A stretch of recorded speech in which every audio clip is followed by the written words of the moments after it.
Action ఓం గణపతి నమః ఓం గురుభ్యో నమః ఓం ఐం సరస్వతీ నమః ఓం హ్రీం శ్రీం మహాలక్ష్మి నమః.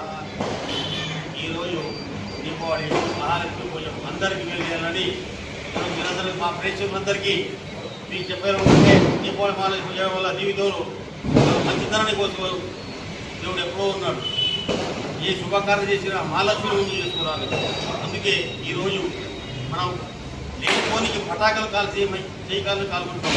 కాకపోతే మంచి కోసం మనం ఎప్పుడు చేయలేకపోతున్నాం. నేను దత్తాత్రేయ జ్యోతిష్య అధినేత శ్రీ దత్తగురు జ్యోతిష అధినేత భుజంగ స్వామి ఈ ఒక 2 ముక్కలు మేము చెప్పుకుంటున్నాం. మా వాళ్ళందరూ దీపావళి శుభాకాంక్షలు మహాలక్ష్మి అందరికీ మీకు మేలు చేయాలని నేను విభాగిస్తూ ఈ ఒక 2 ముక్కలు మేము చెప్పగలుగుతున్నాం.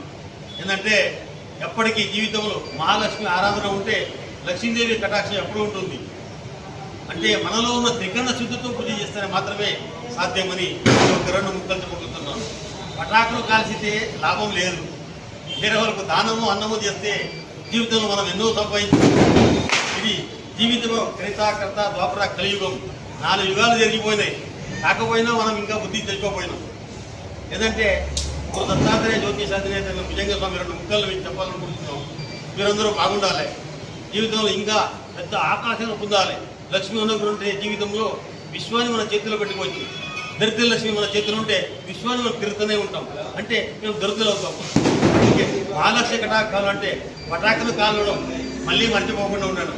ఇది మళ్ళీ మీరు అప్పుడు బూడిద చేస్తే విభూతి రాసుకోవచ్చు. మసి అయితే ఖుషికి ఎప్పుడు మనం ఉండలేము అని ఈ 2 ముక్కలు మఠాన్ని నమ్మిస్తూ మీకు అంత నమస్కారం చెప్తున్నాను. గురు దత్త జ్యోతిష.